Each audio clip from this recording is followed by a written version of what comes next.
आसन जेठानंद उत्तम चंदाणी जे उत्तम गलवी नाले उत्तम सां साहित्य में सुञाणप रखंदड़ या ईअं वधीक बहितर थींदो चवणु सिंधी साहित्य जी सुञाणप शलाका शख्सियत ऐं उनजे साहित्यिक व्यक्तित्व शख्सियत ते योगदान ते कुझु ॻाल्हाइण खां अॻु शलाका शख्सियत पुरुष के सादर नमन नमस्कार। अहिड़ियुनि शख्सियतुनि जे नाले अॻियां का सिफ़त लॻाइण हालांकि हिकु स्वाभाविक ॻाल्हि रवैयो आहे, पर हक़ीक़त में अहिड़ियुनि शख्सियतुनि सां जुड़ी करे सिफ़तूं बि नंढियूं थी पवंदियूं आहिनि ऐं पंहिंजे मुरवज ठहियल मानाउनि खे रीडिफाइन थियण जी ज़रूरत महसूस कंदियूं आहिनि। एजे उत्तम जी साहित्यिक अदबी कथ योगदान ते जॾहिं लेख पढ़िया वेठे संदसि नाले अॻियां जुड़ियल लॻायल सिफ़तुनि ॾांहुं ध्यानु वञण लाज़मी हो। सिंधी साहित्य जो युग पुरुष, सिंधियत जो उपासक वग़ैरह वग़ैरह, पर उत्तम साहिब जी साहित्यिक शख्सियत जे बारे में पढ़ंदे हर सिफ़त बेमाना पई महसूस थिए, बिल्कुलु ईअं जीअं शींहं जे अॻियां पुठियां सिर्फ़ु शींहुं ई हली सघंदो आहे, ॿियो केरु।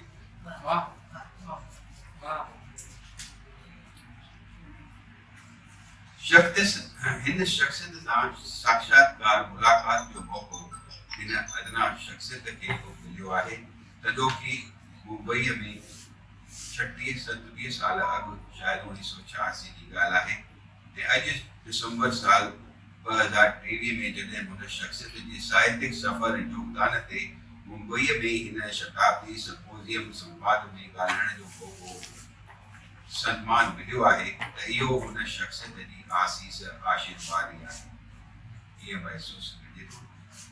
रौबदार आवाज़, सख़्त चेहरो, लफ़्ज़, पर दिल में नरमी प्यार वारो लहजे सां जंहिं मोकिलाईंदे मोहन तोसां मुलाक़ात करे सुठो लॻो, सिंधीअ में तो जहिड़नि नौजवाननि सां मिली करे ख़ुशी थींदी आहे जिन खे सिंधीअ सां लॻाव आहे। सिंधीअ में लिखणु पढ़णु शुरू कयो अथई त जारी रखिजे शल वधी विझी प्यार, इहे हुन जा लफ़्ज़ हुआ आख़िरी जॾहिं हुन सां मुलाक़ात थी अॼु खां 35 साल। लफ़्ज़ में कुदरती सख ऐं तवानाई हूंदी आहे, शब्द जी महिमा रूहानी अदबी मानाउनि में तमामु गुज़ आहे। दिल मां निकितल लफ़्ज़ कॾहिं दुआ बणिजी कंहिंजी क़िस्मत संसार बदिले छॾियो चई नथो सघे, पर हिते एतिरो ज़रूरु चई सघिजे थो त साहित्य कला में उत्तम जहिड़ियूं शख़्सियतूं विरले ई पैदा थींदियूं आहिनि जिन जो आवाज़ जुगनि जुगनि ताईं ईंदड़ नस्लूं बि ॿुधंदियूं आहिनि। ख़ासि करे एजे उत्तम जहिड़ियूं शख़्सियतूं जिन ते लिखणु त ठहियो, जिन खे ॿुधण बि हर कंहिंजी लियाकत जे दायरे में नथो अचे। अहिड़ी शख़्सियत ते सिंधीअ में बर्क लेखक लकात शख़्सियतुनि मंगारा मलकाणी, मोहन कल्पना, पोपटी नंदाणी, नारायण भारती, अजन हासिफ, प्रभु वफ़ाक, खटवाणी, तीरथ बावाणी, योगी प्रकाश खां वेंदे नई पीढ़ीअ जे शाइर लकात श्रीकांत सदफ जो कलम लिखण लाइ आमादा थियो। इहो उत्तम जी इम्तियाज़ी कंट्राडिस्टिक्टिव शख़्सियत जो ई जादू आहे। रुक्मणी सुंदर चेनाणी पंहिंजे किताब जे शुरूआती मुहारी तकरीर में सिंधियत जो उपासक में इन करे लिखियो आहे, जहिड़ो बि आहे माण्हुनि जे चवण मूजिबि उत्तम उत्तम आहे। सिंधियत लाइ ऐं संदसि साहित्य भक्तीअ ते घणो कुझु लिखी सघे थो, काश सिंधियुनि में उत्तम जहिड़ा ॿिया हुजनि। उत्तम साहिब जे कलम सिंधियत जी उपासक जो किरदार बखूबी अदा कयो। काकखणीअ जो अभ्यासी कलम ख़ासि तौर सां चीनी साहित्य अनुवाद संपादन जी एराज़ियुनि में घुमंदे पंहिंजे तवील अरसे जे गहन गूढ़ मुताले अभ्यास ऐं मुशाहिदे सां सिंधी साहित्य जे सरमाए में बेशकीमती इज़ाफ़ा कयो। अॼु हिन सिम्पोज़ियम मुज़ाकरे चर्चा में उत्तम साहिब जे साहित्यिक सरमाए ते ॻाल्हाइण ऐं चर्चा करण लाइ सिंधीअ जे फाज़िल माहिर स्कॉलर्स राइटर्स जी सत असां सां मौजूदु आहे। सिंधी साहित्य जे मौजूदे दौर जी ख़ुशकिस्मती आहे त उत्तम साहिब सां कुल्हे में कुल्हो मिलाए गॾु हलंदड़ शख़्सियत मोहन ॻाणी साहिब असांजे विच में आहिनि। इन खां अलावा सोनेरी दौर जा पांधीअ श्री साहिब बीजाणी, जगदीश लछाणी, मुमताज बलवाणी, कमला मोकलाणी ऐं मौजूदा दौर में सिंधी अदब तालीम जूं क़ाबिल अभ्यासी शख्सियतूं डॉक्टर संध्या खुनाणी, शोभा माली, उत्तम चंदाणी परिवार जी धीअड़ी हीउ आशा चांद असां जेकर आशा खे हिंद जी दुख्तराने सिंधियत चऊं त वधीक बहितर। सभु उत्तम साहिब जी साहित्यिक सरमाए ऐं ज़िंदगीअ सां सिंधी साहित्य जे हिन गुज़रंदड़ समय पीढ़ीअ खे पंहिंजे आलमड़नि मकालनि ऐं तकरीरुनि ज़रिए वाक़ुफ़ु कंदा, जंहिं लाइ प्रोफेसर मंगाराम मलकाणी ऐं मोहन कल्पना जहिड़नि सिंधीअ जे समर्पित वर्ग लेखकनि नक़ादनि बि चयो आहे। जवान लेखकनि मां उत्तम मुंहिंजो हवाली दोस्त आहे। मूं जाचियो आहे त हुन जे ज़ाहिरी ख़ुश्क सुभाउ पुठियां हिकु जज़्बाती दिलि लिकल आहे। हुन जे समाजवाद ऐं तरक़ी पसंदीअ जो पायो इहो इंसानियत जो जज़्बो आहे। हुन जा संपादकीय लेख त मिसाली आहिनि। साहित्य खां अलावा हर सियासी आर्थिक थोरी विषय ते हुन जा वीचार समझदार वज़नदार हूंदा आहिनि, जे हिकु पकल रसियल शख़्सियत जी साख भरींदा आहिनि। मंझंदि मुख्य खूबी इहा आहे जो उहे बेरियाव ऐं बेतरफ़दार हूंदा आहिनि ऐं बेटपाईअ सां पेश कयल हूंदा आहिनि। उत्तम जी सिंधी भाषा ऐं सिंधी मुहावरो बि अहिड़ो पको पुख़्तो ऐं फहकियल आहे जंहिं सां घणा सिंधी सबक़ सिखी सघनि था। मंगाराम मलकाणी हिसाबी गणित जी मनसूबाई ज़हनियत खां आजो उत्तम कलम को आहे। ज़हनियत सां मुंहं ते वजाए कढंदड़ इन करे नॉन डिप्लोमेट ऐं घटि पसंदि ईंदड़ आहे।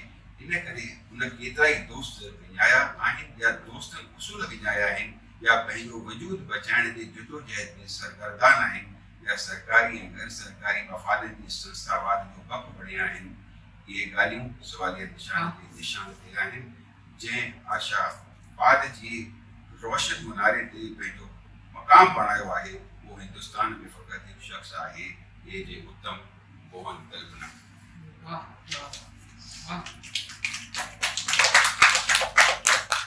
ए जे उत्तम जी साहित्यिक सरमाए कलम साहित्यकार ऐं संपादक के रूप में सिंधी साहित्य के 15 खां वधीक असलोकन तसनीफ़ुनि किताबनि ऐं एतिरे ई अंदाज़ में संपादकी कंपाइलेशन ऐं अनुवाद जे कयल कार्य लेखन सिंधीअ खे न सिर्फ़ शाहूकार ज़रखेज़ हुजण जे एहसास ॾिए थो, बल्कि मौजूदा ऐं ईंदड़ नस्लुनि पीढ़ियुनि लाइ साहित्य लाइ संदसि समर्पित जीवन हिकु मिसले राह पिणु आहे। नई दुनिया, सिंधु धारा, सिंधु समाचार, सिंधु संसार, झूलेलाल ऐं ॿियनि केतिरनि अख़बारुनि रसालनि ऐं हिंद सिंध जी संस्थाउनि सां जुड़ी कयल कार्य संपादक जे रूप में उत्तम साहिब जी सिंधी साहित्य खे हिकु रहबराना क़यादत मेंटल लीडरशिप मिली आहे, जंहिं सिंधी साहित्य जी वाधारे जी खोज में हिकु अहम किरदारु अदा कयो ऐं हिंद सिंध जे साहित्यिक अदबी पुल जे रूप में बि कमु कयो। सिंध जे अदबी सर्कल्स में बि हिंद जे हिन हाकारे अदीब जी हिकु हाक हुई। नई दुनिया रसाले पंहिंजी मयारी ऐं तरक़ी पसंदाना अदब ज़रिए हिंद ऐं सिंध जे सिंधी अदबी माहौल ते मुस्बत ऐं दूर रस असर छॾिया। ख़ासि तौर सां मज़मून ऐं अफ़साने कहाणी जे हवाले सां ॿिन्ही सिंफ़ुनि जे तरक़ी में अहम किरदारु अदा कयो, पर जेका ख़िदमत तनक़ीद खे आम करण ऐं वधाइण में हिन रसाले सरंजाम ॾिनी आहे, उन्हीअ खे मिसाली चई सघिजे थो। बदर वञणु सिंधी अदब में तनक़ीदगारी किताब में इहो हवालो वठो। उत्तम साहिब जी ज़िंदगी जी मुयसर मालूमात ॿुधाए थी त 1936 में जॾहिं नौजवान उत्तम मुंशी प्रेमचंद जे प्रोग्रेसिव राइटर्स एसोसिएशन में शामिल थियो त शायदि तरक़ी पसंद सोच जो पंहिंजो संदसि ज़हन में उते ई रहिजी वियो ऐं पोइ आज़ादी जी हलचल में सरगर्म नमूने शामिल थी इहो विच ॿूटे मां वण थींदो वियो, आकार वठंदो वियो ऐं गोविंद माली, कीरत बाबाणी जहिड़नि सिंधी साहित्य ऐं सिंधियत जी हलचल जे अॻवानी कंदड़ अॻवाननि सां गॾु वण जो आकार वठी सिंधी साहित्य ऐं सिंधियत जे हलचल जी छांव बणिजी वियो। सिंधी साहित्य बंडल ऐं अखिल भारत सिंधी ॿोली साहित्य सभा जहिड़ियूं संस्थाउनि जो पायो हिनड़नि जे रूप में इन्हनि संस्थाउनि इदारनि जे काबिशुं अचल सां ई सिंधी ॿोली भाषा खे साहित्य अकेडमी सम्मान ऐं आकाशवाणी रेडियो प्रोग्राम में मान्यता हासिल थी। एजे उत्तम साहित्यकार जो समर्पित जीवन ॿुधाए थो त उत्तम कीरत माली जहिड़ियूं शख़्सियतूं जेके बसात खुद पाण में हिकु संस्था इदारे जे रूप में समाज जी क़यादत रहबरी कनि थियूं, कंहिं बि सन्मान ऐं अवार्ड जी हासिलात चाइना लाइ कमु न कंदा आहिनि। हू पाण में खुद समाज संसार ऐं हिन धरती जो सम्मान आहिनि। उन्हनि जे नाले में इनाम सन्मान बर्पा थींदा आहिनि। उत्तम साहिब जो कालिदास, मीराबाई, संत ज्ञानेश्वर, गुरु नानक देव, शाह लतीफ, स्वामी सज्जन, टैगोर, प्रेमचंद, शरद चंद्र, गांधी ऐं लेनिन जे जीवन सां भरियल जीवनी साहित्य हिन हक़ीक़त जो ज़ामिन आहे त साहित्य अकेडमी ऐं ज्ञानपीठ जहिड़ियूं संस्थाऊं अहिड़ियुनि शख़्सियतुनि सां जुड़ी करे पाण खे सम्मानित इज़त अफ़ज़ा महसूस कंदियूं आहिनि। ये जे उत्तम जहिड़ी युगानी शिलाका शख़्सियत ऐं साहित्यिक देन कार्य ते ॿियो घणो कुझु ॻाल्हाइण लाइ सिंधी साहित्य जूं वर्ग नामचीन शख़्सियतूं बेसब्री सां इंतज़ारु करे रहियूं आहिनि ऐं हिन अदना शख़्स